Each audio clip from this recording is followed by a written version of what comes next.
ब्रह्मसूत्र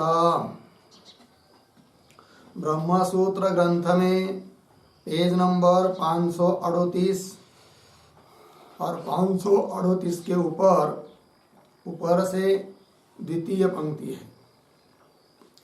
द्वितीयाध्याये द्वितीय पाद।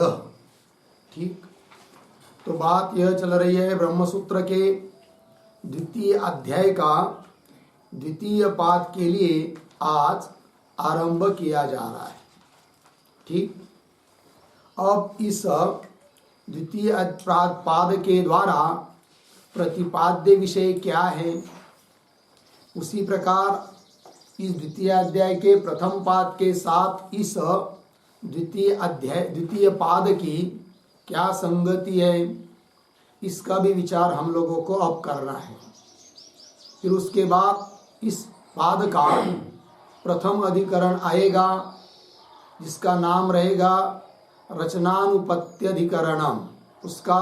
उसके 6 अंगों का भी विचार करेंगे, किंतु उसके पहले पीछे के पाद का जो अंतिम अधिकरण था 13 नंबर का, कि जिसका नाम है सर्वधर्मोपपत्त्यधिकरणम, उस अधिकरण का सार बताने वाले जो 2 श्लोक है उनका उच्चारण और अर्थ बाकी था, उसका पहले विचार करते हैं, फिर द्वितीय पाद का विचार करेंगे।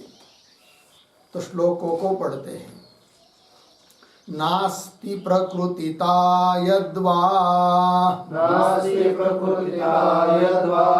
निर्गुणस्यास्ति नास्ति सा मृदादेश गुणस्यैव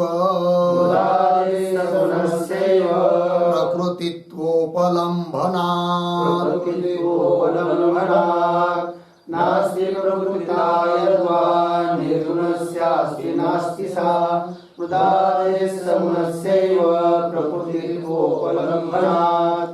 न अस्ति नास्ति प्रकृतिता यद्वा निर्गुणस्य अस्ति नास्ति सा मृदादेहे सगुणस्य एव प्रकृतित्वोपलम्भनात्। ठीक, शब्दों का थोड़ा अन्वय करते हैं। शुरू के 2-3 शब्द छोड़कर आया है निर्गुणस्य, फिर पीछे प्रकृतिता और पीछे नास्ति, आगे यद्वा अस्ति, फिर आगे सह सा, पीछे नास्ति, आगे उत्तरार्ध सरल है मृदादेहे सगुणस्य एव प्रकृतित्वोपलम्भनात्। ठीक, तो संदेह बताया जा रहा है कि निर्गुणस्य प्रकृतिता नास्ति यद्वा अस्ति। तो निर्गुण ब्रह्म से ही कि जगत उत्पन्न होता है, इस प्रकार का प्रतिपादन करने वाला ब्रह्म समन्वय इस 13 नंबर के अधिकरण का विचार विषय बताया था। अब उस पर संदेह किया जा रहा है क्या कि निर्गुण जो ब्रह्म है वह उसमें प्रकृतिता उपादान कारणता, जगत की उपादान कारणता प्रकृतिता नास्ति यद्वा अस्ति। प्रकृतिता उपादान कारणता है या नहीं है, नहीं है या है, इस प्रकार का क्या हुआ संदेह। फिर पूर्व पक्षी बोल रहा है सा नास्ति सा प्रकृतिता उपादान कारणता ब्रह्म में निर्गुण में नहीं है, ये बोल रहा है पूर्व पक्षी। तब वो पूर्व पक्षी क्यों, तो पूर्व पक्षी को पूछेंगे क्यों प्रकृतिता आप ब्रह्म में नहीं मानते हो, तो उसका कारण बताता है वो पूर्व पक्षी क्या कि जहां भी प्रकृतिता अर्थात उपादान कारणता देखने को मिलती है वह वहीं पर देखने को मिलती है जहां कारण सगुण हो, गुण वाला हो, उसी में प्रकृतिता देखने को मिलती है। और आपका ब्रह्म तो निर्गुण है, अतः उसमें प्रकृतिता उपादान कारणता नहीं हो सकती, ये पूर्व पक्षी का अभिप्राय है। वही उदाहरण दे रहा है उत्तरार्ध से। मृदादेह सगुणस्यैव प्रकृतित्व उपलंबनात्, मृदादि मिट्टी वगैरह सगुण है, गुण सगुण मतलब गुण वाले हैं मिट्टी वगैरह, इसलिए उस मिट्टी में घट की प्रकृतिता उपादान कारणता प्रतीत होती है, क्योंकि मिट्टी सगुण है। उस प्रकार आपका ब्रह्म यदि सगुण माना होता तब कदाचित हम कह पाते कि जगत के प्रति वह सगुण ब्रह्म प्रकृति है, उपादान कारण है। किंतु आप तो कहते हो वेदांती लोग ब्रह्म निर्गुण है, अतः वैसे निर्गुण ब्रह्म में जगत की उपादानता अर्थात प्रकृतिता नहीं हो सकती। ये बोल रहा है पूर्व पक्षी पहले श्लोक से। अब उसका उत्तर दे रहे सिद्धांती द्वितीय श्लोक से, उसका भी उच्चारण करते हैं। प्रकृतित्वमुपेयते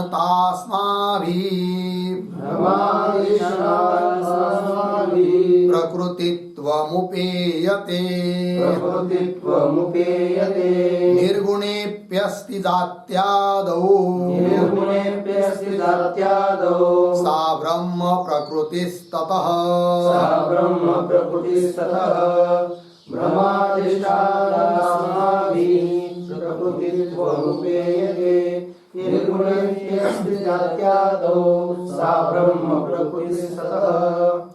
पदच्छेद देखिए।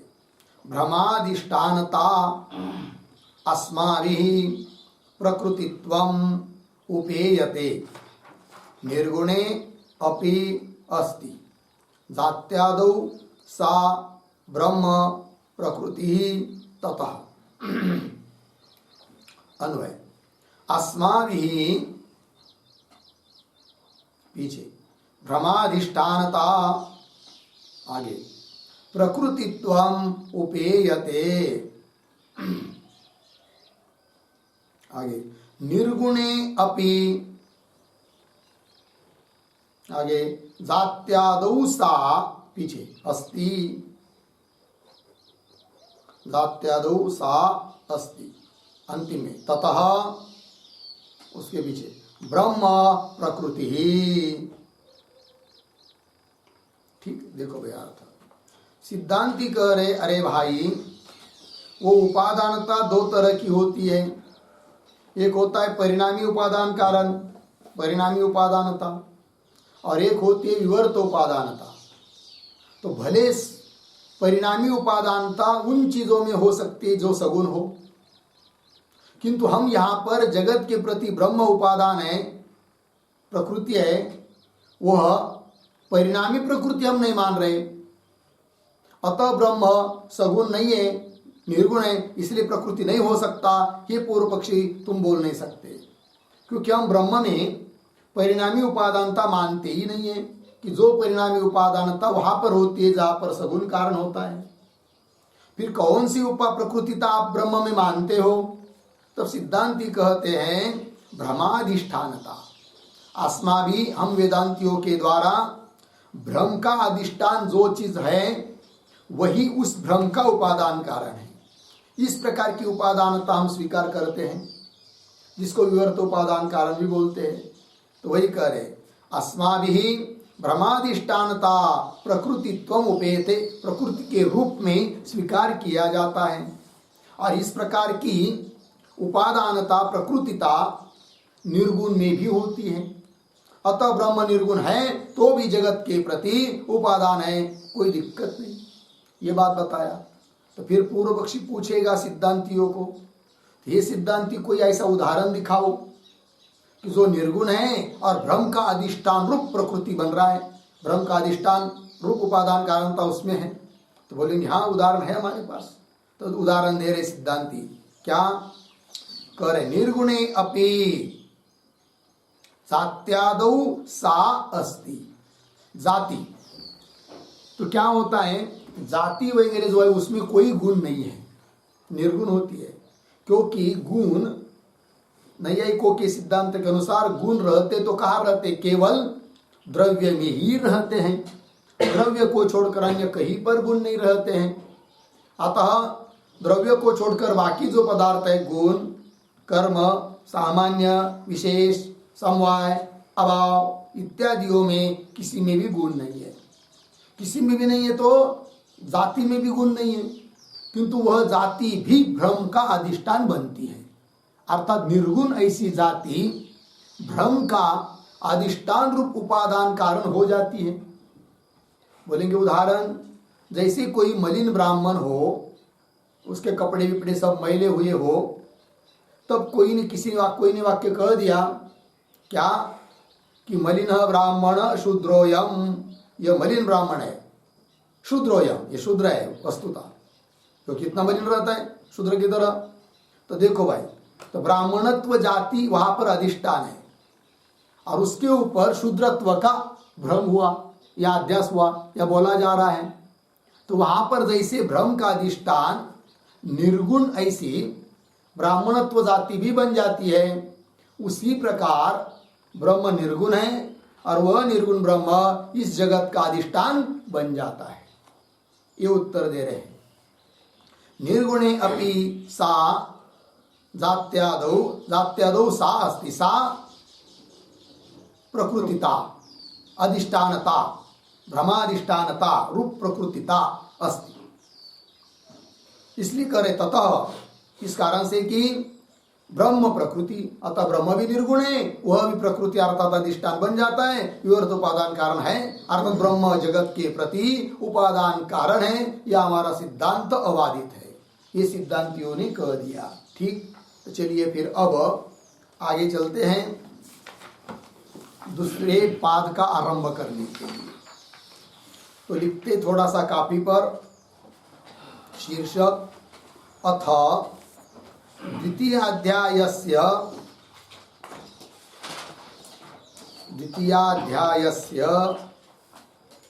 द्वितीयः पादः। द्वितीयाध्यायस्य द्वितीयः पादः, पूर्ण विराम।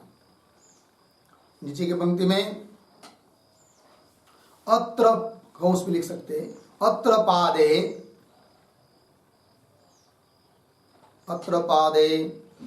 सांख्यादिमतानां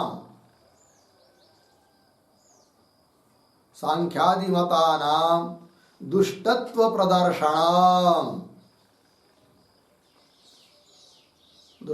प्रदर्शनम अस्ति, पूर्ण विराम कंस बंद।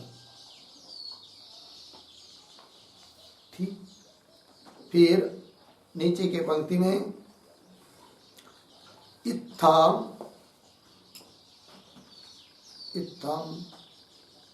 सम्यक ज्ञानोत्पादके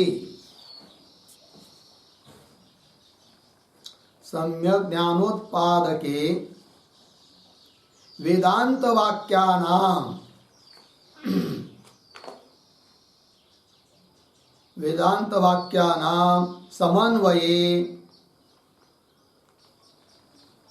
समन्वये प्रतिवादी परिकल्पितान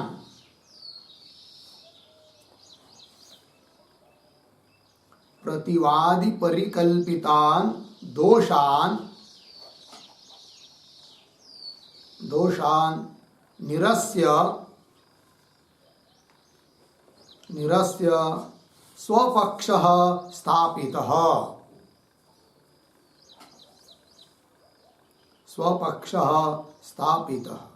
पूर्ण विराम। संप्रति निर्दोषे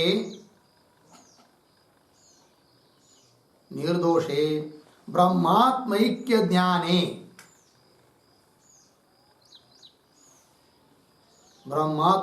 ज्ञाने मुमुक्षूणां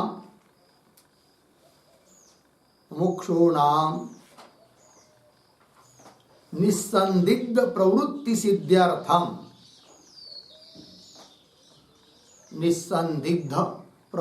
सिद्ध्यर्थम सांख्यादि मत निराकरण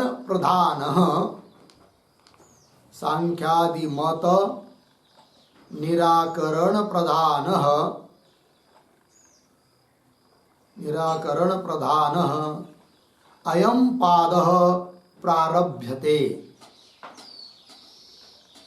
अयं पादः प्रारभ्यते पूर्णविराम। तत्र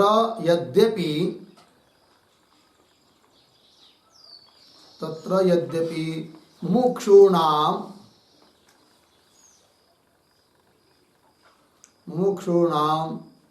मोक्षसाधनत्वेन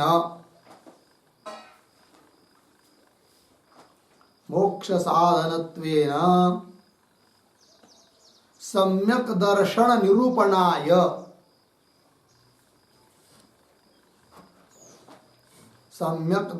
निरूपणाय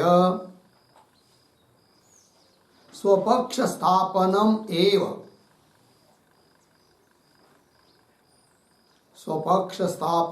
एव केवलं कर्तुं युक्तम् अर्धविराम। कृतं परद्वेषकरेण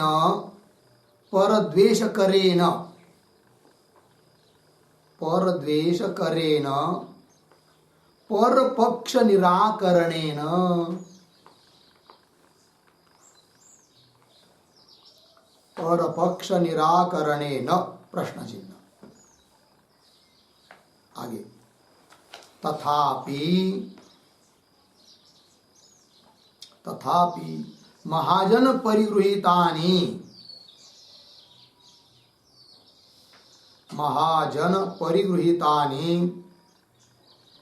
सांख्यादि दर्शनानि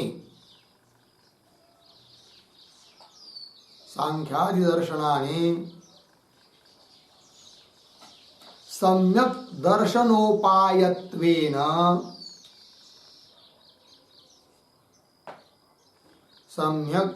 दर्शनोपायत्वेन प्रवृत्तानि इति स्यात् केषाञ्चित्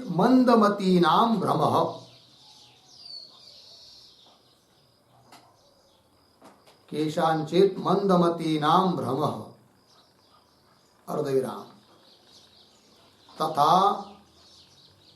युक्तिगाढत्व संभवेन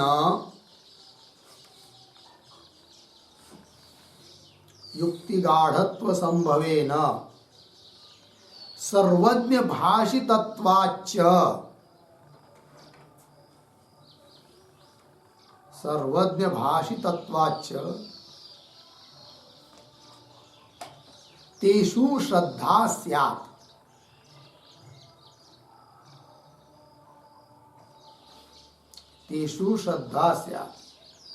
इति अतः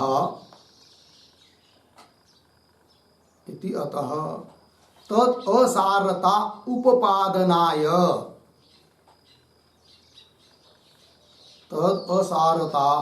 उपादनाय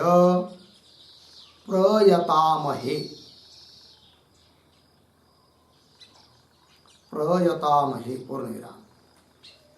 एवं च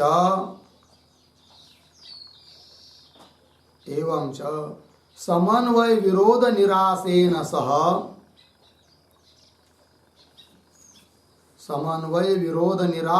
सह स्वपक्ष स्थापन परेण विरोध निरासेन सह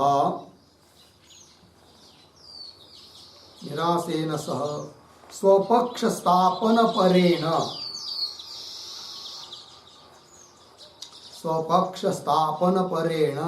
प्रथम पादेन सह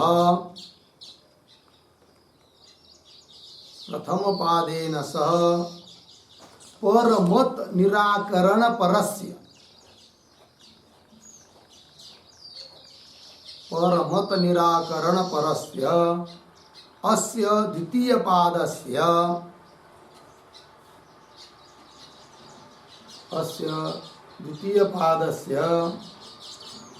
उपजीव्य उपजीवक भाव संगति अस्ति। उपजीव्य उपजीवक भाव संगति ही अस्ति।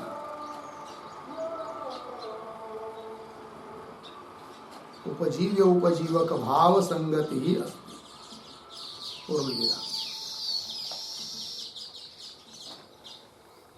ठीक है, देखो भाई अर्थ।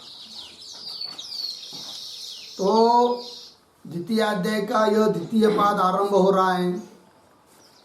मुख्य रूप से इस पाद में कौन बात बतानी है, तब लिख के दिया एक पंक्ति में कंस में, अत्र पादे, इस पाद में सांख्यादि मतानाम दुष्टत्व प्रदर्शन। सांख्य बौद्धादि मत दूषित है, दुष्ट है, गलत है, इस बात का ही प्रदर्शन करना है इस द्वितीय पाद में। तब पूर्व पाद और इस पाद की संगति वगैरह क्या है, और पीछे के पाद में अभी तक क्या बताया, अब इस द्वितीय पाद में कौन बात बता रहे हैं, थोड़ा सा उसको भी लिख के दिया आपको। तो देखिए, इत्थम सम्यक ज्ञानोत्पादके वेदांत वाक्यानाम समन्वये। सम्यक ज्ञान उत्पन्न करने वाला जो वेदांत वाक्यों का समन्वय है, उस समन्वय के बारे में, समन्वय के विषय में प्रतिवादी परिकल्पितान दोषान, प्रतिवादी जो होते हैं पूर्व पक्षी लोग, उनके द्वारा परिकल्पित जो भी दोष है उस समन्वय के ऊपर, उन सभी दोषों का निराश किया अभी तक। दोषान निरस्य स्वपक्ष स्थापित पहले पाद में, द्वितीय अध्याय के पहले पाद में। पहले अध्याय में तो समन्वय बताया, सभी वेदांत वाक्यों का समन्वय ब्रह्म में है। उस समन्वय पर बहुत सारे लोगों ने आक्षेप किए, आरोप किए, दोष लगाए। उन सभी दोषों का निराकरण करके अपना मत स्थापित किया द्वितीय अध्याय के प्रथम पाद में। फिर बोलेंगे ठीक है, पहले पाद में क्या किया बता दिया आपने, अब इस द्वितीय पाद में क्या करना है, तब करे। संप्रति अब निर्दोषे ब्रह्मात्मैक्य ज्ञाने, निर्दोष दोष रहित ऐसा जो ब्रह्म और उस ब्रह्मात्मैक्य ज्ञान में मुक्षुणाम निस्संदेह प्रवृत्ति सिद्ध्यर्थम, मुक्षुओं की निस्संदेह संदेह रहित प्रवृत्ति सिद्ध होने के लिए, किसमें प्रवृत्ति होनी है, करनी है, ब्रह्मात्मैक्य ज्ञान में जो कि निर्दोष है। और उसमें मुक्षुओं की प्रवृत्ति करनी है, लेकिन वो भी कैसे, निस्संदिग्ध संदेह रहित होकर। तो निस्संदिग्ध प्रवृत्ति सिद्धि के लिए क्या करना पड़ेगा, तब कह रहे सांख्यादि मत निराकरण प्रदान अयम पाद प्रारभ्यते। सांख्यादि मत का निराकरण करना ही है मुख्य काम, प्रधान काम, मुख्य बात, जिस पाद के लिए ऐसा जो पाद अर्थात द्वितीय अध्याय का द्वितीय पाद, उसका आरंभ कर रहे हैं। समझ लीजिए, इस द्वितीय पाद में सांख्यादि मत का निराकरण पूरी तरह से नहीं करेंगे तो होगा क्या, तो मुक्षु लोगों की ब्रह्मात्मैक्य ज्ञान में निस्संदिग्ध प्रवृत्ति नहीं होगी। वो सोचेंगे अरे भाई वेदांती तो कहते ब्रह्मात्मैक्य ज्ञान से मोक्ष होता है, किंतु सांख्यादि कहते प्रकृति पुरुष विवेक के ज्ञान से मोक्ष होता है, फिर हम किधर प्रवृत्त होवे, क्या करें, वो भी तो एक शास्त्र है। और बड़े लोग कपिल देवल आदि ने ग्रहण किया है, तो संदिग्ध हो जाएंगे मुमुक्षु लोग, और इस प्रकार संदेह से युक्त होंगे तो निस्संदेह प्रवृत्ति उनकी ब्रह्म ज्ञान के लिए नहीं होगी, तो बीच में अटक जाएंगे, न घर के न घाट के, इधर के न उधर के। ऐसा न हो, इसलिए उस ब्रह्मात्मैक्य ज्ञान में मुक्षों की संदेह रहित प्रवृत्ति होने के लिए पहले सांख्यादि मत का निराकरण अवश्य करना ही पड़ता है। इसलिए अब द्वितीय पाद में सांख्यादि मतों का निराकरण करना है।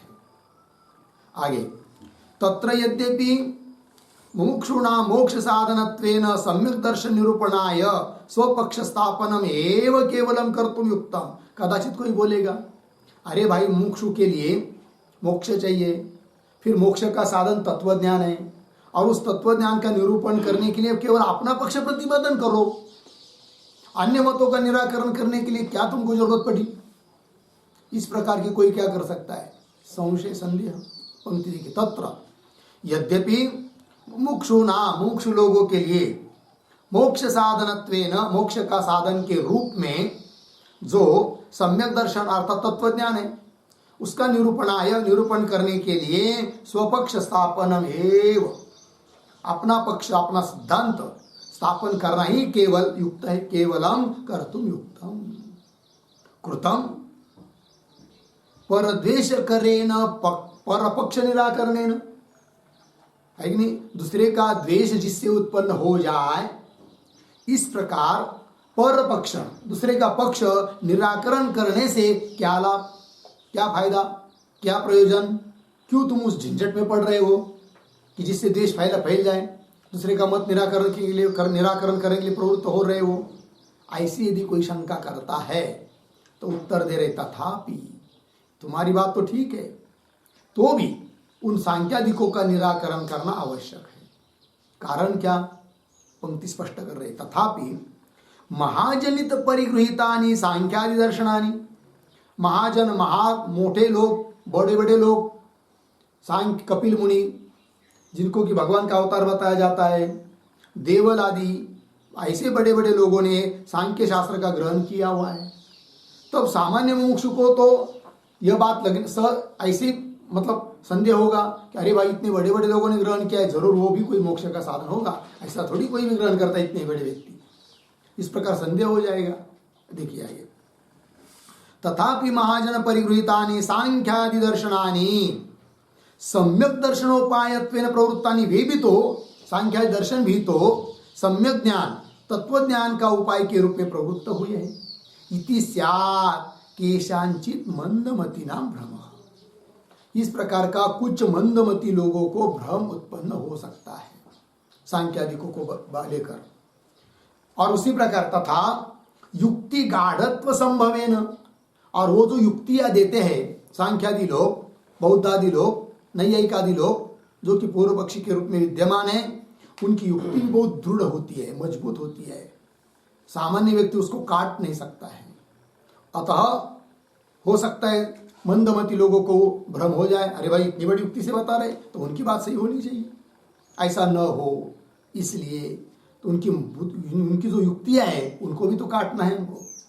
तो तथा युक्ति गाढ़त्व संभवेन, गाढ़त्व दृढ़ युक्ति भी उनके पास होने के कारण, और दूसरी बात सर्वज्ञ भाषितत्वाच्च, उनके लिए सर्वज्ञ ऐसा कहा गया है, भाषितत्वात् कथितत्वात्, उन कपिलादिकों को सर्वज्ञ करके बोला गया है, इसलिए तेषु श्रद्धा स्यात्, उन सांख्य शास्त्र में और सांख्यादि शास्त्र के प्रवर्तकों में कदाचित मंदमती लोगों की क्या होगी, श्रद्धा होगी। तेषु श्रद्धा स्यात् इति अतः, और यदि उसमें श्रद्धा होगी तो इधर वो प्रवृत्त नहीं होगे, क्योंकि आदमी का एक स्वभाव होता है, जिसमें श्रद्धा होती है उधर ही प्रवृत्त होता है। और यदि सांख्यादि शास्त्रों में श्रद्धा बन जाएगी तो उधर ही प्रवृत्त होंगे, फिर वास्तविक मोक्ष से वंचित रह जाएंगे, वास्तविक मोक्ष का साधन ज्ञान से वंचित रह जाएंगे। अतः वैसा न हो, इसलिए उन सांख्यादि मतों का खंडन करना है और उनको ब्रह्मात्म के ज्ञान के लिए प्रवृत्त कराना है मुमुक्षुओं को। ठीक, तेषु श्रद्धा स्यात् इति अतः तद असारता उपादनाय, तद सांख्यादि, तो सांख्यादिकों का सिद्धांत और उनकी प्रक्रिया सब कुछ असार है, इस बात का प्रतिपादन करने के लिए तद असारता उपादनाय प्रयतामहे, हम लोग प्रयत्न करते हैं। ये बोल रहे भगवान भाष्यकार, मतलब उनका अभिप्राय ऐसा है, ठीक, वेदांतियों का। आगे, एवं च, इस प्रकार फिर यहाँ तक अब का क्या बात बताई कि पीछे के पाद में क्या बताया, आगे के पाद में क्या बताना है, और आगे के पाद में जो सांख्यादिकों का निराकरण करना है वो भी क्यों करना है, इन बातों का विचार बताया।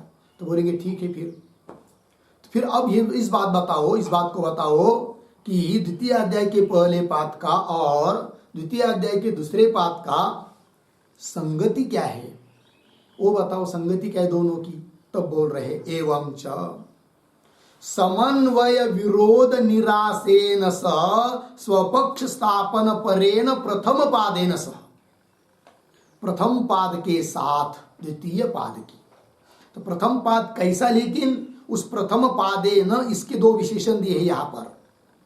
कैसा है वो प्रथम पाद, द्वितीय अध्याय का प्रथम पाद, समन्वय विरोध निरासेन, पहले अध्याय में जो समन्वय बताया उस समन्वय के बारे में जिन्होंने विरोध दिखाया उन विरोधों का क्या किया, निराकरण किया पहले पाद में।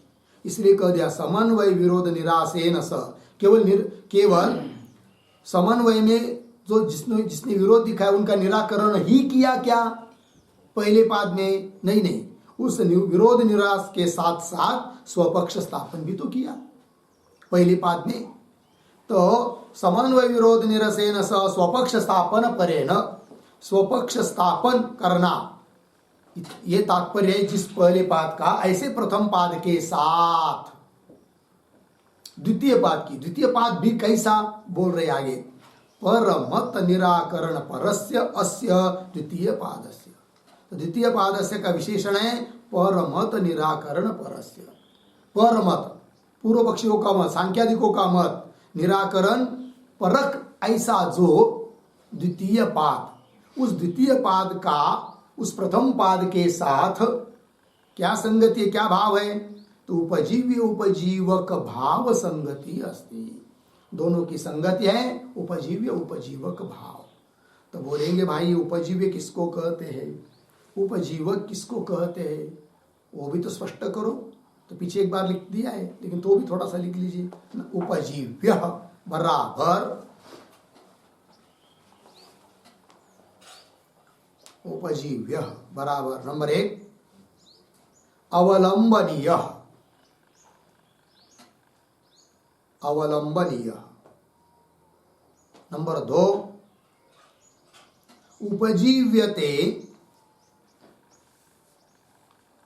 उपजीव्यते बराबर कार्येण आश्रियते, कार्येण आश्रियते इति व्युत्पत्त्या, इति व्युत्पत्त्या उपजीव्य शब्दः, उपजीव्य शब्दः कारणपरः अस्ति, कारणपरः अस्ति पूर्ण विराम। आगे उपजीवकम बराबर उपजीवकम बराबर नंबर 1 इतर आलंबकम, इतरालंबकम, इतरालंबकम। नंबर 2 उपजीवती, उपजीवती कारणाश्रितं भवति, कारणाश्रितं भवति इति व्युत्पत्त्या, व्युत्पत्त्या उपजीवक शब्दः, उपजीवक शब्दः कार्यपरः अस्ति, कार्यपरः अस्ति। ठीक, देखो भाई अर्थ। उपजीव्य मतलब क्या, थोड़े में अवलंबनीय, जिसका अवलंबन किया जाता है, आधार लिया जाता है, वो होता है उपजीव्य। तो पहला पाद हुआ उपजीव्य, दूसरा पाद है उपजीवक। उपजीव्य की और एक व्याख्या दे रहे, उपजीव्यते नाम कार्याश्री, कार्येण आश्रियते, कार्य के द्वारा, कार्य के द्वारा जिसका आश्रय किया जाता है, कार्य आश्रय कारण का करता है। तो कार्य कार्येण आश्रियते इति व्युत्पत्त्या, इस व्युत्पत्ति के अनुसार उपजीव्य शब्द कारण परः, उपजीव्य शब्द क्या हुआ, कारण परक हुआ। ठीक है, और फिर उपजीवक क्या है, तो बोल रहे इतरालंबकम, जो अन्यों का आलंबक है उसको कहते हैं क्या, उपजीवक। जैसे कार्य अन्य का आलंबन करता है कारण का, अतः कार्य हुआ उपजीवक। उस प्रकार यह द्वितीय पाद आधार ले रहा है पहले पाद का, इतर का आलंबक है, अतः द्वितीय पाद हो जाता है उपजीवक। उस प्रकार व्युत्पत्ति बता रहे हैं। उपजीवती मतलब कारणाश्रितम भवति, उपजीवती करता है कारण के आश्रित रहता है। इस व्युत्पत्ति के अनुसार उपजीवक शब्द कार्यपरः, तो उपजीवक शब्द कार्यपरक है। तो मतलब उपजीव्य उपजीवक भाव सम्मत संगति है, अर्थात पहला पाद हुआ उपजीव्य और दूसरा पाद है कौन? उपजीवक। दोनों की संगति, उपजीव्य उपजीवक भाव संगति, कार्य कारण भाव संगति भी उसको कह सकते हैं। ठीक है, तो चलो भाई, ये बात हो गई। अब आगे चलते हैं। इस द्वितीय पाद का पहला अधिकरण है जिसका नाम है रचनानुपत्त्यधिकरणम। 1 से लेकर 10 तक 10 सूत्र का यह अधिकरण है। तो शीर्षक लिख लीजिए, रचनानुपत्त्यधिकरणम। अब अधिकरण के 6 अंग उसको भी विचार करते हैं, उसका भी विचार करते हैं। फिर नीचे के पंक्ति में कंस में लिखिए,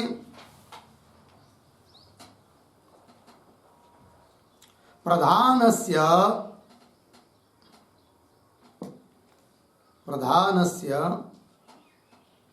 जगत हेतुत्वाभावाधिकरणम। जगत हेतुत्व अभावाधिकरणम। जगत हेतुत्वाभावाधिकरणम पूर्ण विराम कंस बंद।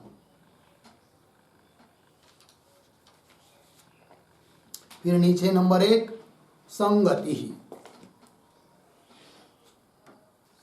बराबर पूर्वाधिकरणेन सह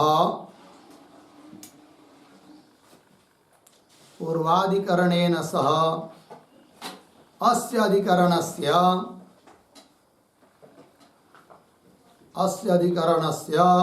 आक्षेप संगति ही अस्ति।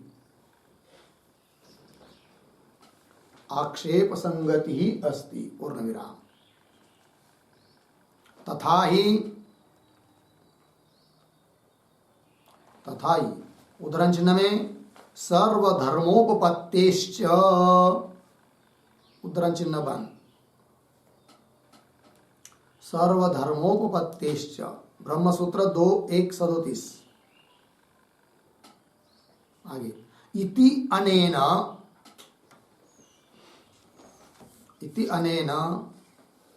सर्वधर्मोपपत्त्यधिकरणेन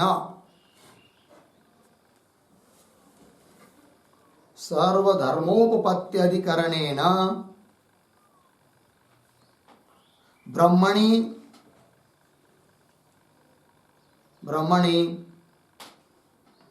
जगत कारण सर्वज्ञत्वादीनां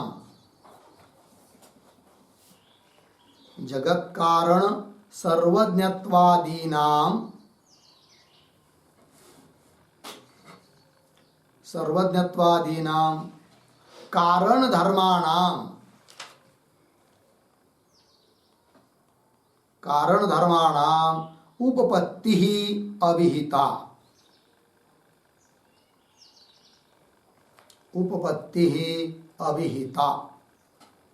पूर्ण विराम। तेषां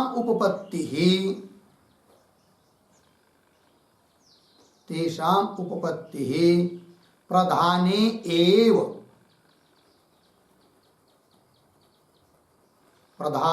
एव किं न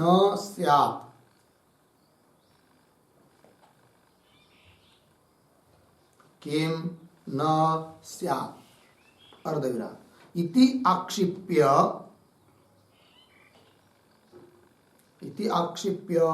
अत्र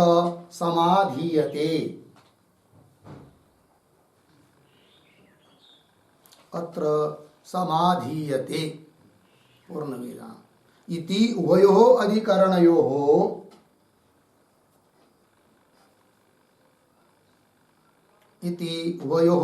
अधिकरणयोः आक्षेप संगति ही अस्ति।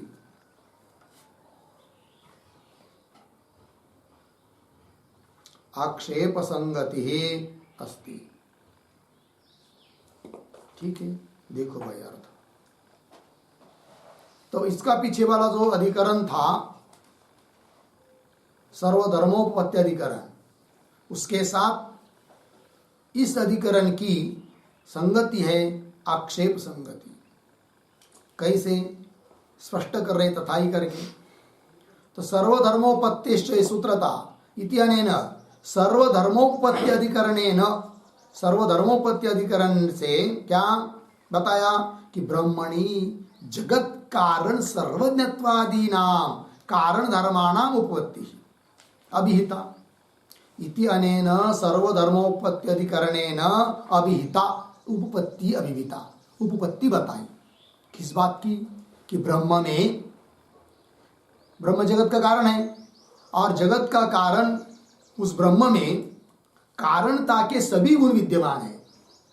सर्वज्ञत्वादि गुण धर्म, कारण के धर्म उस ब्रह्म में है, अतः जगत के लिए ब्रह्म कारण है, इस बात को बताया। अर्थात कारण में जो धर्म होने चाहिए वे सभी धर्म ब्रह्म में होने के कारण जगत के प्रति ब्रह्म कारण है। यह बात हुई बताई पीछे के अधिकरण में। फिर पूर्व पक्षी आक्षेप करता है कि तेषाम तेषाम कारण धर्माणाम उपपत्ति, उन कारण धर्मों की उपपत्ति संगति प्रधान में भी तो हो सकती है। अर्थात जो जो कारण धर्म होते हैं वो सब आपने ब्रह्म में बताए, किंतु हम कहेंगे पूर्व पक्षी सांख्यादि लोग, हम कहेंगे कि वे सभी धर्म प्रधान में भी तो संभव है। अतः जगत के प्रति ब्रह्म को कारण न मानकर प्रधान को ही मानना चाहिए, ऐसा पूर्व पक्षी का आक्षेप पूर्व अधिकरण के ऊपर। फिर उस आक्षेप का क्या क्या आक्षेप का स्वरूप है, उसका निराकरण क्या है, वो इस पाद में करना है।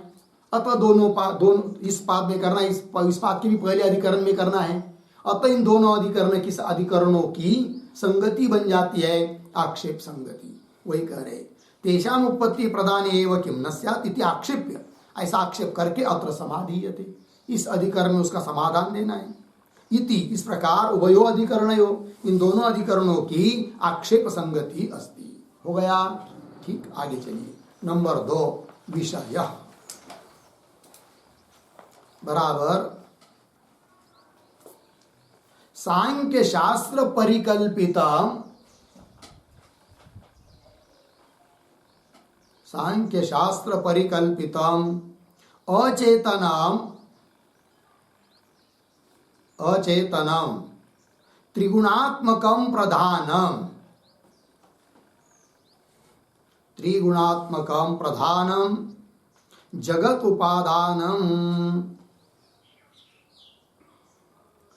उपादानम इति सांख्य सिद्धांतः, इति सांख्य सिद्धांतः अस्य अधिकरणस्य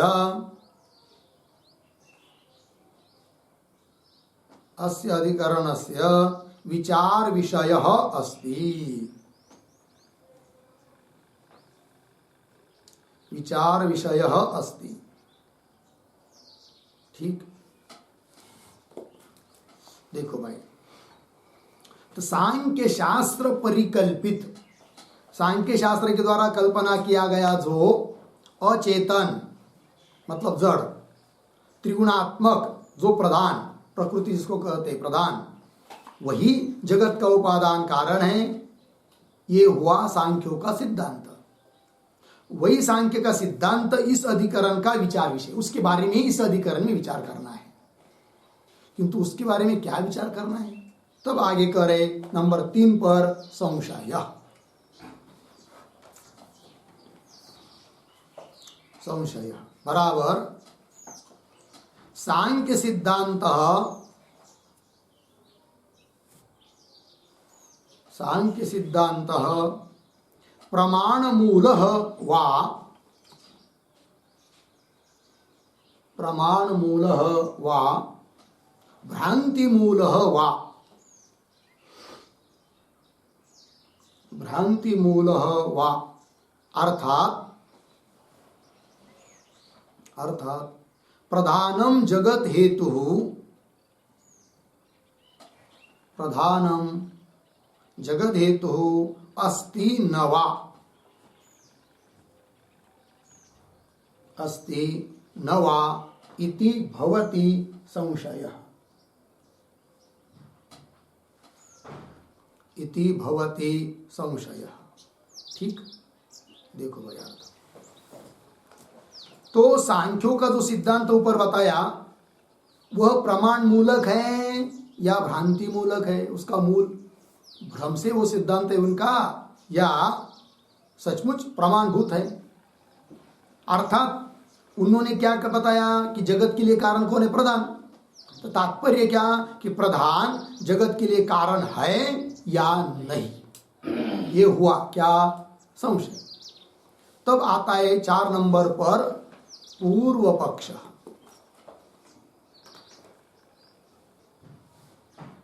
बराबर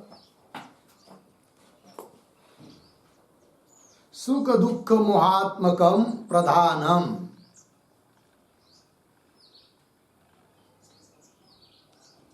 सुख दुख मोहात्मकम प्रधानम जगतः प्रकृति ही अस्ति, जगतः प्रकृति ही अस्ति। पूर्ण विराम। जगति जगति सुखादि अन्वय दर्शनात्, सुखाद्यन्वय दर्शनात्। पूर्ण विराम। तथा ही घटपटादयः उपलभ्यमानाः, घटपटादयः उपलभ्यमानाः सुखाय भवन्ति, सुखाय भवन्ति। अर्धविराम। उदक आहरण प्रावरणादि कारित्वात्, उदक आहरण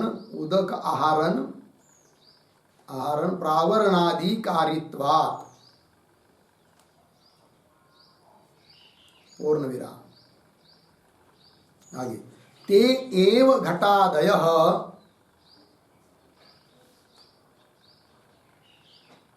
ते एव घटादयः अन्यैः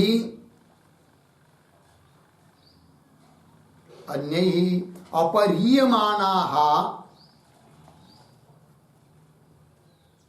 अपरीयमाणाः तस्य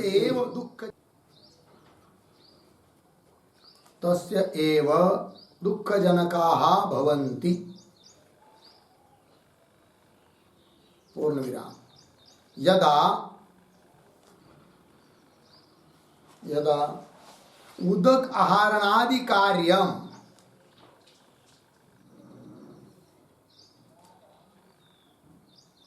उदकाहरणादि कार्यम न अपेक्षितम, न अपेक्षितम तदा तदा सुख दुखे न जनयन्ति,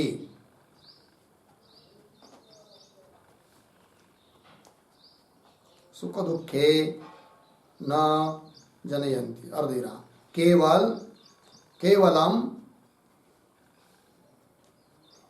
केवलम उपेक्षणीयत्वेन, उपेक्षणीयत्वेन अवतिष्ठन्ते, अवतिष्ठन्ते। पूर्ण विराम। तत् इदम उपेक्षा विषयत्वम, तत् इदम उपेक्षा विषयत्वम मोह, उपेक्षा विषयत्वम मोह। पूर्ण विराम। उद्धरण चिन्ह में मोह वैचित्ते, उद्धरण चिन्ह बंद। इति धातोः, इति धातोः मोह शब्द निष्पत्तेः, मोह शब्द निष्पत्तेः उपेक्षणीयेषु, उपेक्षणीयेषु चित्तवृत्ति अनुदयात्,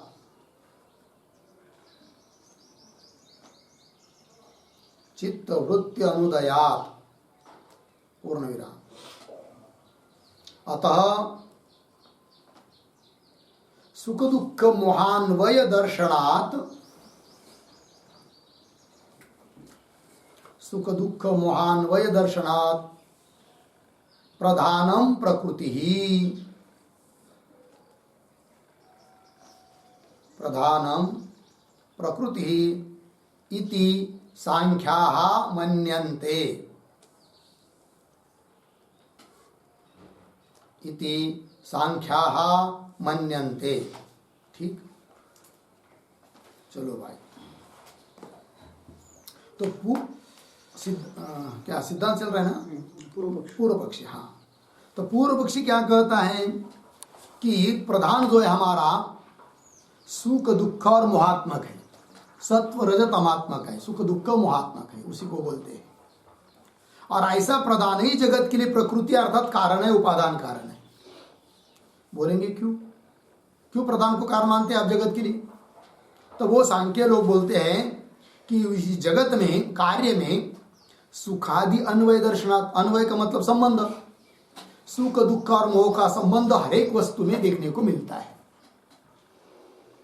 और प्रधान भी सुख दुख मोहात्मक है, और कारण के गुण कार्य में आते हैं।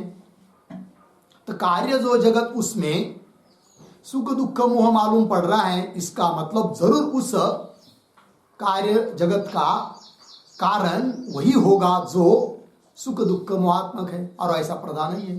अतः प्रधान जगत के लिए कारण है, ये वो बोलता है। तो बोलेंगे उदाहरण बताओ कि जगत की हर एक वस्तु सुख दुख मोहात्मक है, इस बात को सिद्ध करो। तब बता रहे तथा ही करके, घट पटादय, उदाहरण लिया घट पट वगैरह, वो सुख के लिए कारण है। कब? उपलभ्यमाना सुखाय भवंती, जब वो उपलब्ध है, काम में आ रहे हैं, तब वो सुख के लिए हो जाते हैं। कैसे काम में आ रहे हैं? उदक आहरण प्रावरणाधिकारित्व, घट से हम उदक जल को ले आते हैं, काम में आता है। घट नहीं होता तो कहाँ से लाते हम जल को? इसीलिए सुख दे रहा है घट। और ठंडी के दिन में या कभी भी आच्छादित शरीर को ढकने के लिए काम आ रहा है कौन? पट। इसलिए पट भी क्या है? सुख दे रहा है। वही कह रहे प्रावरणाधिकारित्व, शरीर को ढकने के लिए, आच्छादन करने के लिए काम आता है, अतः सुख दे रहा है। तो घट पट में सुख हो गए, सुख से युक्त है वो, सुख का संबंध उस है। और पुनः ते एव घटादय, अब वो दुख के लिए भी कारण हो सकते हैं। कैसे? ते एव घटादय अन्य ही अपरीयमाना, अन्य किसी व्यक्ति ने उनका अपहरण किया, घटपट का चुरा कर ले गया, तो वही घट क्या कर रहा है? अब इस व्यक्ति को, जिसका था, उसको दुख दे रहा है। वही पट अब क्या कर रहा है? दुख दे रहा है। कितना अच्छा था, बढ़िया से रखा नहीं, यदि कपाट में रखा होता तो कोई चोर के नहीं ले जाता, अब ले गया, अब क्या पहनूं? दुख दे रहा है। मतलब घट पट उदाहरण लिया, वो सुख भी दे रहे, दुख भी दे रहे। कभी कभी वो मोह, उसमें मोह भी हो जाता है। मोह होना मतलब क्या? तो उनके अनुसार परिभाषा कर रहे हैं कि यदा उदक आहरणादि कार्यम न अपेक्षितम तदा सुख दुखे न जनयंती। वे वही घटाधिक, अब जब उनसे अपना जल को लाना है, न शरीर को ढकना है, कुछ कार्य करना नहीं है, तो उदक आहरणादि कार्यम न अपेक्षितम, कोई कार्य उनसे अपेक्षित नहीं है घटपट से, तब वही घटपट सुख दुखे न जनयंती, सुख और दुख को उत्पन्न नहीं करते हैं। तो ऐसी स्थिति में वो क्या हो जाते? उपेक्षा के विषय पढ़े, कई तो पढ़े रहने दो। केवलम उपेक्षणीयत्वेन अवतिष्ठन्ते, उपेक्षा के रूप में, उपेक्षा का विषय बनकर वो रहते हैं घटपट। और इस प्रकार का उपेक्षा का विषय बनना ही मोह है। वही मोह की व्याख्या कर रहे, तद इदम उपेक्षा विषयत्व मोह, जो उपेक्षा का विषय है वही मोह है। तो उसी घटपट में अब मोह हो गया, तो सुख दुख मोह से युक्त हो गए कौन? घटपट आदि सभी पदार्थ, है कि नहीं? अर्थात उन सभी पदार्थों में सुख दुख मोह है, जरूर उसका कारण भी सुख दुख मोह वाला ही होगा। और ऐसा कौन है? फिर वह प्रधान है, अर्थात जगत के लिए कारण प्रधान है। ये पूर्व पक्ष का अभिप्राय है। तो बोलेंगे भाई मोह की ऐसी व्याख्या कैसी की आपने? उपेक्षा विषयत्व मोह, तब बोल रहे धातु है उसमें, मोह शब्द में, मोह वैचित्य, है कि वैचित्य अर्थ में, अर्थात पागल होना, बुद्धि भ्रष्ट होना, इस अर्थ में धातु है वो मुह, है कि नहीं? तो उससे वो वृत्ति का विषय नहीं बन रहा है, उपेक्षा का विषय बन रहा है, अतः वो मोह इति धातु हो, इस धातु से मोह शब्द निष्पत्ति है। मोह शब्द की निष्पत्ति हुई होने के कारण उसका अर्थ बन जाता है उपेक्षणीयेषु चित्तवृत्ति अनुदयात, है कि नहीं? उपेक्षणीय जो पदार्थ है उनमें चित्तवृत्ति का उदय न होना, यही है मोह। ठीक, तात्पर्य सभी चीजों में सुख दुख मोह का संबंध प्रतीत हो रहा है, अतः सुख दुख मोहान्वय दर्शनात्, इसलिए प्रधानम प्रकृति ही, प्रधान ही प्रकृति है इति सांख्या मन्यन्ते, ऐसा सांख्याचार्य लोग बोलते हैं। ठीक है, फिर आता है 5 नंबर पर सिद्धांत, लिखते हैं बराबर, न प्रधानम जगत हेतु,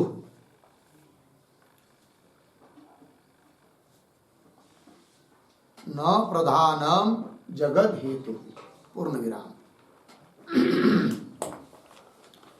देह इंद्रिय महीधरादि रूपस्य,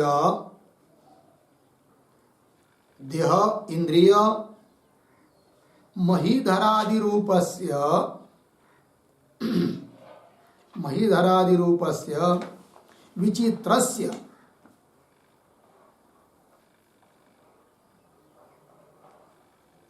विचित्रस्य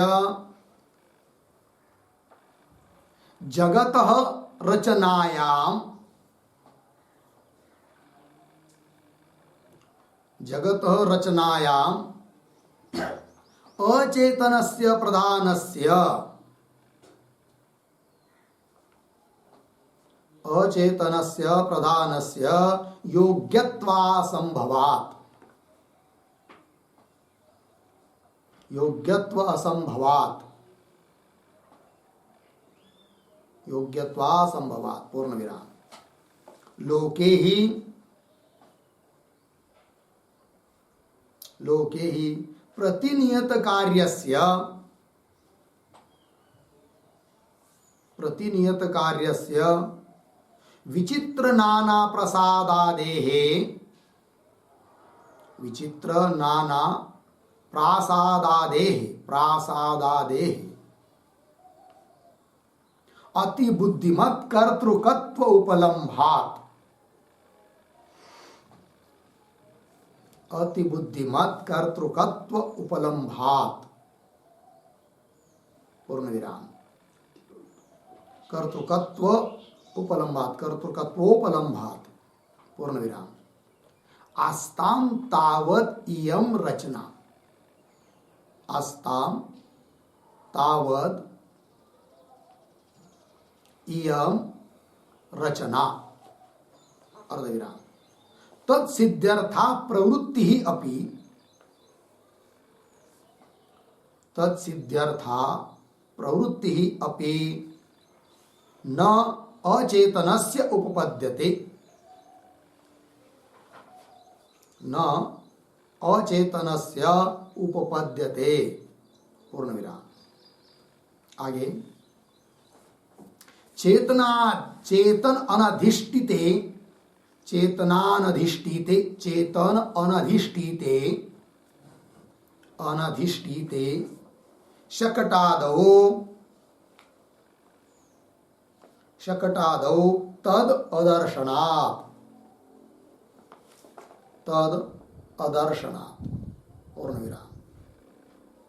अथ, अथ पुरुषस्य चेतनस्य, पुरुषस्य चेतनस्य प्रकृति अधिष्ठातृत्वं, प्रकृति अधिष्ठातृत्वं अभ्युपगम्येत, अभ्युपगम्येत तर्हि, तर्हि पुरुषस्य असंगत्वं हीयेत, पुरुषस्य असंगत्वं हीयेत, अर्धविराम। इति अपसिद्धांतापत्ति,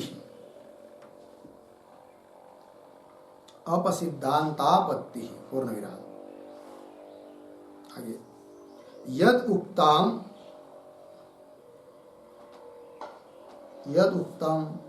सुख दुख मोहान्विताः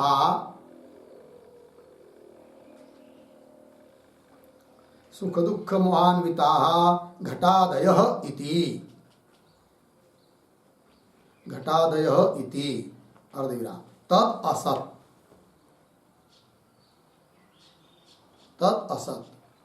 पूर्ण विराम। सुखादीनां अंतरत्वात्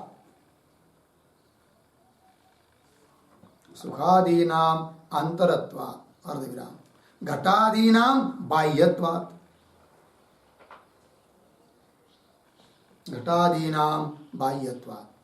पूर्ण विराम। तस्मात्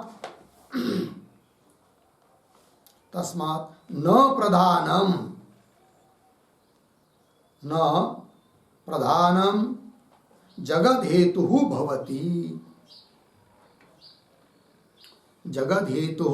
भवति इति। ठीक है, चलिए भाई अर्थ देख लेंगे। तो सिद्धांती कह रहे हैं न प्रधानम जगद हेतु, प्रधान जगत के लिए कारण नहीं है। क्यों? तो कह रहे देह इंद्रिय महिधरादि रूपस्य विचित्रस्य जगत, ये जगत कैसा है? अत्यंत विचित्र विलक्षण है। कैसा? उदाहरण देह इंद्रिय महिधर, महिधर का अर्थ होता है पर्वत। उदाहरण के रूप में 2-3 का नाम लिया। समस्त जगत के पदार्थ सब कैसे विचित्र है, एक दूसरे का स्वभाव मिलता नहीं है। कहीं काली मिट्टी है, कहीं सफेद मिट्टी है, कोई पेड़ कुछ फल दे रहा है, कोई पेड़ कुछ फल दे रहा है, सभी अलग अलग चीजें हैं। तो देह इंद्रिय महिधरादि पर्वत आदि रूप से विचित्र से जगत, ऐसे विचित्र ऐसे जगत की रचना में अचेतन से प्रधान से योग्यत्व असंभव, अचेतन प्रधान में योग्यता नहीं है विचित्र जगत को रचना करने की, है कि नहीं? क्योंकि प्रधान कैसा है? अचेतन जड़ है, वो कायन क्या निर्माण करेगा? कुछ नहीं कर सकता। और दूसरी बात आगे, लोके ही प्रतिनियत कार्यस्य, हर एक अलग अलग कार्य के लिए विचित्र नाना प्रसाद आदि भिन्न भिन्न ऐसे महल आदि के लिए, बिल्डिंग आदि के लिए जो कर्ता होता है वो कौन कैसा होता है? अति बुद्धिमत कर्तृकत्व उपलम्बा, महाबुद्धिमान ही कोई कर्ता होता है। इंजीनियर आदि, कोई मालिक भले स्वयं की बुद्धि न चल रही हो तो वो क्या करता है? किसी इंजीनियर से प्लान लेता है कि भाई हमको ऐसी ऐसी बिल्डिंग बनानी है, कैसी बनाए। तो बहुत बुद्धिमान लोग ही उसमें क्या करते हैं, वो सब बना के देते हैं नकाशा, है कि नहीं? कोई भी ऐसा जड़ दगड़ पत्थर आदि ये काम कर सकता है क्या? नहीं कर सकता है। फिर तुम्हारा प्रधान तो अचेतन है, वो कैसा इतने बड़े इतने भारी जगत को निर्माण कर सकता है? अर्थात नहीं कर सकता। तात्पर्य जगत के लिए कारण प्रधान नहीं हो सकता है। ठीक, अच्छा, अस्तम तावत यम रचना, सिद्धांति बोले बड़ा ठीक है, रचना भी रहने दो। और दूसरी बात क्या? तत्सिद्धार्थ प्रवृत्ति अपनी न अचेतन से उपपद्यते, तत् जगत, जगत की सिद्धि के लिए प्रधान की प्रवृत्ति भी नहीं हो सकती। मूल बात तो यह है। बोलेंगे क्यों नहीं हो सकती प्रधान की प्रवृत्ति? इसलिए कि प्रधान तुम्हारा अचेतन है, जड़ है, और जड़ की किसी भी कार्य के लिए प्रवृत्ति होती नहीं है। प्रवृत्ति अपनी न अचेतन से उपपद्यते, क्यों? कि चेतन अनाधिष्ठिते शकटादो, ऐसे शकट मतलब गाड़ी, कोई गाड़ी वगैरह जो कि चेतन नहीं है, जड़ है, और वो गाड़ी चेतन का अधिष्ठान लिए बिना ही काम कर रही है, ऐसा होता है क्या? कहीं नहीं होता है। तुम्हारा अचेतन फिर चेतन का सहारा भी नहीं लेता है और जगत को बना देता है। तुम्हारा अचेतन प्रधान कैसा बन पाएगा, कैसा कर पाएगा जगत को? नहीं कर सकता। चेतन अनधिष्ठित शकटादौ तददर्शनात्। अब कदाचित सांख्य बोलेगा, अच्छा एक काम करेंगे, फिर सांख्य बोलेगा कि हमारा प्रधान यद्यपि अचेतन है, जड़ है, किंतु पुरुष चेतन है, और उस चेतन पुरुष की सहायता लेकर उसको अधिष्ठान बनाकर जगत को बना देगा हमारा प्रधान, ऐसा कदाचित बोलेगा। कौन? सांख्य, सांख्याचार्य लोग। तो वो भी उनका कहना ठीक नहीं है। क्यों? कैसे बता रहे? अथ पुरुषस्य चेतनस्य, पुरुष जो चेतन है वह प्रकृति अधिष्ठातृत्व, प्रकृति का अधिष्ठान मान लेंगे, अभ्युपगम्यत मान लेंगे। तर्री ये भी नहीं मान सकेगा सांख्य। क्यों? पुरुषस्य असंगत्वम ही यत। तो तुमने ही सांख्य लोगों ने पुरुष को क्या बताया है? असंग। और यदि प्रकृति का अधिष्ठान पुरुष है अतः वो प्रकृति जगत को बना रहे ऐसा मानोगे तो पुरुष का असंगत्व समाप्त हो जाएगा, इसलिए वैसा तुम नहीं मान पाओगे। तो पुरुष से असंगत्व ही है। और यदि पुरुष को असंग मानोगे तुम सांख्य लोग तो तुम्हारा आप सिद्धांत हो जाएगा, क्योंकि तुमने ही सिद्धांत किया है हमारा पुरुष कैसा है? असंग। इति अपसिद्धांतापत्ति, अपसिद्धांत की भी प्राप्ति होगी। और दूसरी एक बात जो बोला था सांख्य, क्या कि जगत के सभी पदार्थ सुख दुख मोह से अन्वित है, युक्त है, संबंधी है, अतः उसका कारण प्रधान वह वही होगा, प्रधान ही कारण होगा, क्योंकि वो भी सुख दुख मोह वाला है। ये भी उस सांख्यों का कहना ठीक नहीं है। कारण बता रहे, यद उत्तम, सांख्यों ने जब बताया सुख दुख मोहान्वित घटादय, सुख दुख और मोह से अन्वित संबंधित युक्त है कौन? घटादि घटपटादय इति तत् असत, वह भी उनका कहना ठीक नहीं है। क्यों भाई? अरे भाई सीधी बात है, सुखादि नाम अंतरत्वा, सुखादि के किसके धर्म है? अंतकरण के धर्म है, अंदर रहने वाले हैं। और घटादिक कहाँ रहते हैं? बाहर रहते हैं। तो उस बाहर रहने वाले घटादिक के धर्म सुखादिक कैसे हो जाएगी, जो कि वह अंतर धर्म है? अतः सुख दुख मोह से युक्त है सभी पदार्थ, यह भी सांख्यों का कहना ठीक नहीं है। तस्मात् न प्रधानम जगत हेतु, इसलिए प्रधान जगत के लिए कारण नहीं है, यह बात सिद्धांतियों ने कह दी। ठीक है, खंडन कर दिया सांख्यों का। अब आगे चलिए 6 नंबर, प्रयोजना।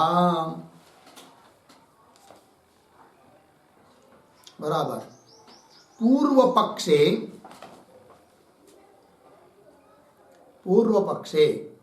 सांख्य युक्ति विरोधात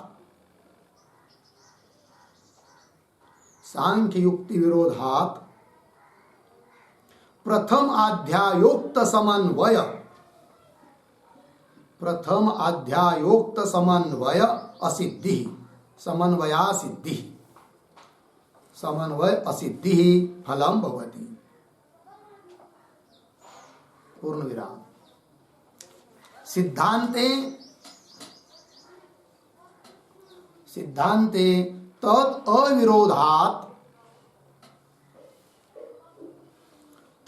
अविरोधात समन्वय सिद्धि प्रयोजनम भवति।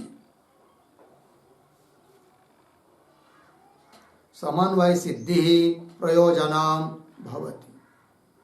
पूर्ण विराम। इति पूर्व पक्ष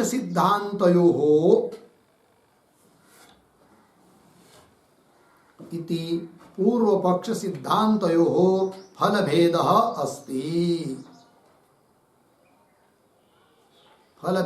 अस्ति इति। ठीक है, देखो भाई अर्थ।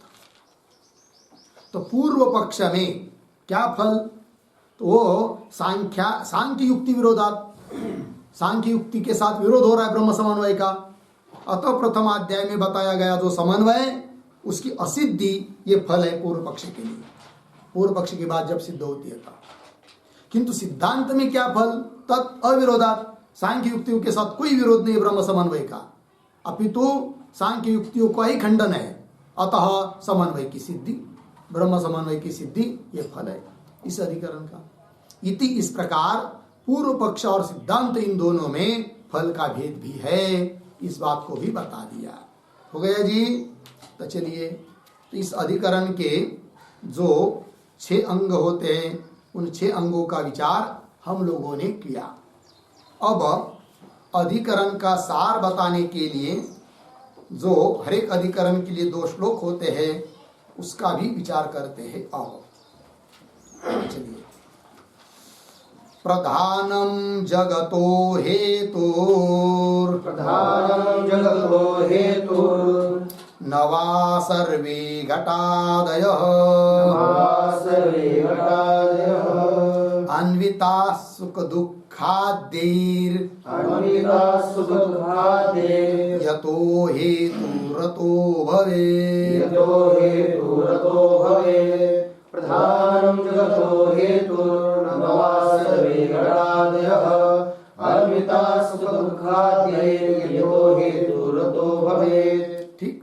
पदच्छेद प्रधानम जगत हेतु न वा सर्वे घटादय अन्विता सुख दुखाद्यैः यतः हेतु अतः भवेत्। ठीक अन्वय प्रधानम जगत हेतु न वा प्रधानम जगत हेतु न वा दो शब्द छोड़कर आगे नहीं उत्तरार्ध में जाएंगे। यतः यतः फिर पूर्वार्ध में आइए सर्वे घटादयः आगे सुख दुखाद्यैः पीछे अन्विताः आगे अंतिम में अतः उसके पीछे हेतु आगे भवेत। अर्थ को देखिए भाई तो प्रधानम जगत हेतु नवा प्रधान जगत के लिए हेतु मतलब कारण है या नहीं है। ठीक ये हुआ संदेह। तब पूर्व पक्षी बोल रहा है कि प्रधान जगत के लिए कारण है क्यों यतः क्योंकि सर्वे घटादय सुख दुखादि अन्विता सभी दुनिया के घटादि पदार्थ सुख दुख मोह इत्यादि को से अन्वित है युक्त है संबंधी है। अतः हेतु भवे इसलिए जगत के लिए प्रधान कारण है। ये बोला कौन पूर्व पक्षी। तब सिद्धांति उत्तर दे रहे उत्तर श्लोक से। तो उत्तर श्लोक का उच्चारण न हेतुर योग्य रचना योग्य रचना प्रवृत्त्यादेर सुखाद्या अंतरा बाह्या घटाद्यास्तु कुतोऽन्वयः न हेतुर्योग्य रचना प्रवृत्त्यादेर संभवात् सुखाद्यांतरा बाह्या घटाद्यास्तु कुतोऽन्वयः। पदच्छेद न हेतु योग्य रचना प्रवृत्त्यादेः असंभवात् सुखाद्याः अंतराः बाह्याः घटाद्याः तु कुतः अन्वयः। ठीक अब पदों का अन्वय न पूर्वार्ध सरल है न हेतु योग्य रचना प्रवृत्त्यादेः असंभवात्। फिर आगे सुखाद्याः अंतराः आगे तू पीछे घटादयः उसके पीछे बाह्याः अंतिम में कुतः अन्वयः। और देखिए भाई न हेतु सिद्धांति बोल रहे जगत के लिए प्रधान कारण नहीं है न हेतु। क्यों योग्य रचना प्रवृत्ति आदि असंभवात वो जड़ ऐसे प्रधान से योग्य ऐसी रचना जगत की नहीं हो सकती और जगत की रचना करने के लिए उस जड़ प्रधान की प्रवृत्ति भी नहीं हो सकती तो प्रवृत्ति आदि असंभवात। ठीक और दूसरी बात क्या कि सुखाद्या अंतरा सुख दुख मोह ये सब जगत में प्रत्येक वस्तु में है ये भी कहना उनका गलत है। क्यों सुखाद्या अंतरा सुख दुखादि का अंतर है और घटाधिक बाह्य है घटाद्या बाह्य कुतः अन्वय कैसा दोनों का अन्वय संबंध होगा सुख दुखादिक का और घटादि पदार्थों का अर्थात संबंध नहीं है अर्थात जगत के प्रति प्रधान कारण नहीं ये सिद्धांतियों का कहना हुआ। तो इस श्लोक में जो आया है योग्य रचना प्रवृत्त्यादेर असंभवात् इत्यादि उसके ऊपर एक वाक्य लिखते हैं देह इंद्रिय पर्वतादीनाम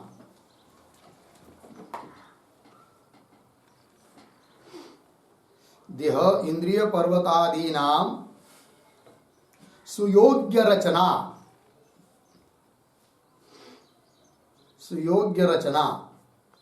अर्थ विराम तदर्था प्रवृत्ति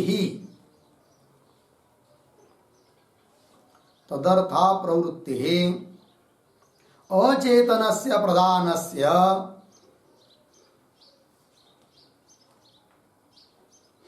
अचेतनस्य प्रधानस्य न संभवति, न संभवति अर्धविराम। अतः प्रधानम न जगतः हेतु इत्यर्थः। न जगतः हेतु इत्यर्थः। ठीक, देखो भाई अर्थ। तो देह इंद्रिय पर्वतादि नाम सुयोग्य रचना, अत्यंत सुयोग्य रचना है वो सबकी। तदर्थ उसके लिए प्रवृत्ति अचेतन से प्रधान से न संभवती, अचेतन ऐसा जड़ जो प्रधान है उसकी प्रवृत्ति नहीं हो सकती। अतः प्रधानम न जगत हेतु, इसलिए प्रधान जगत के लिए कारण नहीं है। ये बात हो गई, ठीक है। तो ये दोनों श्लोकों का भी विचार हुआ। अब जो भाष्य हैं और सूत्र हैं उनका सबका विचार कल करेंगे। ओम पूर्णमदः पूर्णमिदं पूर्णात् पूर्णमुदच्यते पूर्णस्य पूर्णमादाय पूर्णमेवावशिष्यते। ओम शांति शांति शांति।